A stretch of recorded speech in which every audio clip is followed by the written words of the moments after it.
السلام عليكم ورحمة الله وبركاته. ازيكم يا حبايبي؟ عاملين ايه؟ وحشتوني. قبل ما نبدأ الفيديو بتاعنا تعملوا لايك وتشيروا الفيديو ويلا نبتدي عشان انتوا وحشيني جدا. وكنت عايزة اصور لكم بقالي فترة، بس انا طبعا انتوا عارفين كان عندي حاجات كتير شغلاني وكنتش فاضية خالص، بس خلاص انا فضيت لكم. طبعا حبايبي وكل دول العالم اللي بتراسلني وبتبعت تسأل عليا وبيقول لي فينك، وحشتينا. انتوا كمان وحشتوني جدا، واتمنى تكونوا بخير يا رب وفي اتم صحه. ويلا نبدا الفيديو. نعمل النهارده اول حاجه حلوه، هنعمل جلاش بالكريمه. ولادي بقى عايزين ياكلوا حاجه حلوه واحفادي، فقلت اعمل لهم، ده احرمهم دول حبايبي. فقررت اعمل جلاش بالكريمه. طبعا سهل جدا، كله بيعمله، ستات البيوت كلها. مجهزه انا بقى ايه الجلاش ومقطعه بقى ايه مدور كده. استنوا اوريكم. بصوا على قد الصينيه، القطعه على قد الصينيه علشان خاطر احطها. دهنت الصينيه زيت سوري سمنه وايه، وهبتدي بقى ايه اعمل. انا طبعا الست كارما واقفه جنبي تمام، الاستاذه كارما حفيدتي الغاليه العزيزه جدا الحبيبه جدا، قلب ستها جدا. طبعا في سلام غالي جدا جدا لواحده حبيبتي قوي من الجزائر، ماريا. وحشتيني قوي وميرسي على سؤالك يا روح قلبي، وعلى طول بتسال عليا، على طول بتطمن عليا وتبعت لي. انا كان طبعا مشغوله في النقل وكده من فتره، بس خلاص انا رقت بقى، مفيش ورايا غير قناتي حبيبتي، واعمل لكم بقى الاكلات الحلوه اللي اتفقنا عليها. ومن هنا ورايح هتشوفوني كتير على اليوتيوب وعلى الفيس، على طول ان شاء الله. على طول شفتوا بقى الاحفاد، كل واحده عندها حفيده تعرف انها تبقى واقفه في رجليها كده. طبعا هي كبرتني قبل الاوان، بس ما علينا يعني حبيبه قلبي ولا يهمني. ماما. شفتوا يا ماما؟ انا ماما، انتي ماما. انتي ماما. انتي. استني بس لما نعمل صينيه الجلاش الحلوه دي ناكلها كده واحنا قاعدين بالكريمه. انا عامله طبعا الكريمه ايه بقى، زي المهلبيه كده، بس طبعا اتقل شويه علشان خاطر ايه لما نحطها جوه الجلاش ما تسيبش بقى من الجناب وتبوظ كده من الكريمه. ف ادي الكريمه بتاعتنا هنعملها اهو مجهزاها. طبعا معلقتين نشا على كوبايه ونص لبن ونص كوبايه سكر. وانا بصراحه ما كنتش هحط فيها سكر، بس قلت هحط سكر بقى واجرب الطعم. انا كل مره بعملها بكتفي بالعسل اللي انا بحطه لها، فما كنتش بحط ايه، ما كنتش بحط سكر، بحط عسل بس وهو بيقوم بالواجب. فانا قررت احط سكر على المهلبيه وانا بعملها بحيث انها تدي طعم ايه احلى واحلى. طبعا مجهزه العسل بتاعها علشان خاطر ايه اسيها بيه لما تخرج من الفرن. انا سويت دلوقتي المهلبيه، حطيت ايه رقين 3. بحط بقى طبعا اللي انا مقطعاه، اللي انا ما قطعته مدور كده فطلع ايه يعني الحاجات الحروف بقى دي، فخدتها ان انا احطها ايه في الحشو في النص علشان تتقل الصينيه كده وتديها ايه سمك، يعني تبقى سميكه. طبعا الحاجات دي كلها في ناس تعرفها وفي ناس ما تعرفهاش، يعني في ناس جداد على المطبخ بتبقى بالنسبه ليهم صعبه شويه. فانا جبت سكينه ورحت لفه الجلاش على شكل الصينيه بحيث انها تبقى بالمقاس بالظبط. لما تحطي بقى كميه الجلاش من تحت كميه الجلاش من فوق ما تبقاش بقى شكلها مش حلو. انت بتساوي وبتحطي الزياده في الايه في النص في الحشو.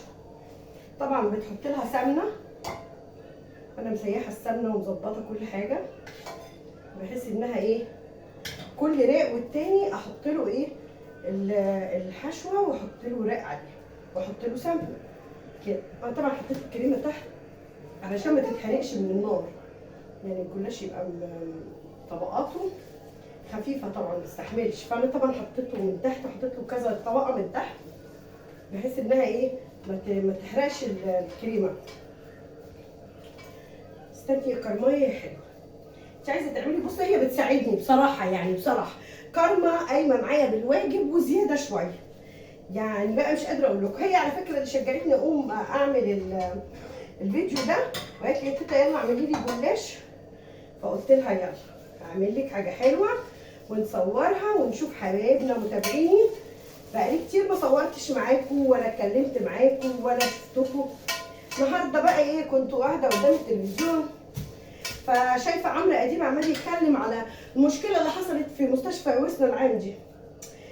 عايزه اقول لكم في حاجات كده مش بتبقى حلوه، يعني احنا كشعب بنقولها تقاليع كده غريبه وبنعملها.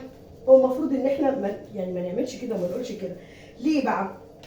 يعني احنا ما شفناش بعينينا، في ناس بتظلم، يعني ناس تقول مثلا ده الضابط اللي ضرب الممرضين والدكاتره بلطجي ومش عارفه ايه ومش عارفه ايه.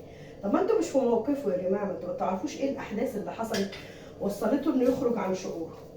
ساعات يعني في المستشفيات بتحصل حاجات كده مش لطيفه من بعض الممرضين، طبعا اكيد مش كلهم بس بتحصل، يعني بيتعاملوا مع الناس بطريقه مش لطيفه، بتجبر اللي قدامهم ان هو يخرج عن شعوره. يعني مثلا يبقى قلقان على اللي معاه، ما يرضوش يخلوه يخش للي معاه ايا كان. يعني انا ايام ما والدتي الله يرحمها ما توفت كان عايزه اطمن عليها، لا ممنوع، مش عايزين يدخلونا، مش عايزين نشوفها.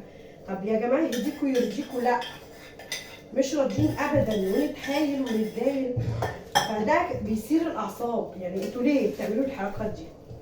فانا بصراحه ما كانش عاجبني الكلام، يعني هو كله متحامل على الضابط دوت، بس انتوا ما تعرفوش الظروف اللي حصلت دي، فمحدش يحكم على حاجه لما يشوفها بعينه وايه ويتكلم فيها، وهو يعني يحط نفسه في نفس الوضع ده ويشوف هل هو ممكن يتحمل الضغط النفسي والعصبي عليه لما يلاقي مثلا حد يهمه بينزف قدامه 3 ساعات وبتسقط. يعني الست بتسقط في طفلها الاول وهم مش قادرين ينقذوها او بيتمطلوا في ان هم ينقذوها، وبعدين يقولوا اصل هم اتعدوا عليهم. طب ما انتوا خرجتوهم عن شعورهم، ما شيء طبيعي قوي، انتوا بتتكلموا في ايه؟ لازم الواحد يبص لنفسه من زاويه ومن الزاويه الثانيه برضو علشان يعرف يعني يحط نفسه مكان الانسان ده، هل هو فعلا كان معذور ولا ايه؟ كله قال لك هيطرمخوا ومش لا مش حدش هيطرمخ على حاجه، بس لا يصح الا الصحيح. واحد فقد ابنه ومراته تعبانه وفي المستشفى ما حدش انقذها، ويروح مستشفى ثانيه بالست برضو ما حدش انقذها. ايه يا جماعه في ايه؟ ما تحطوا نفسكم مكانه. يعني بدل ما تقولوا ده ضرب وعمل وبلطج، لا بلطج وعمل عشان شايف مستشفى مهمله، مستشفى مهمله اهملوا في انهم ينقذوا حياه طفل وامه. ايه الكلام الفارغ ده؟ لا صراحه الكلام ما عجبنيش النهارده. يا جماعه اعذروا الناس من حالك واعذر اخوك، ما ينفعش كده. على العموم انا خلصت بقى الجلاش كده، في عندي قشطه اهي في الثلاجه، كانت في الثلاجه احطها على الوش، وهقطع صينيه الجلاش وهدخلها الفرن. القشطه سحت من السخونيه بتاعت الفرن عشان انا مولعه الفرن من بدري، على اساس ايه ان يعني ايه يبقى سخن يستوي على طول ما ياخدش وقت.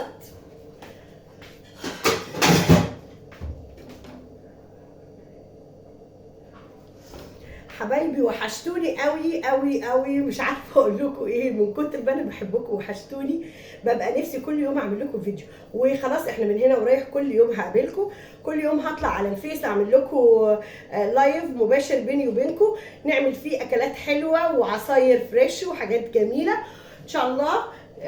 ربنا يكرمنا كده. وادي الجلاش بعد ما انا عملته، انا لسه ما قطعتوش، هقطعه بقى وادخله الفرن وبالهنا والشفا. اشوفكم بقى ايه على خير. هتوحشوني لحد ما اشوفكم. ما تنسوش تعملوا لايك للفيديو، وباي باي.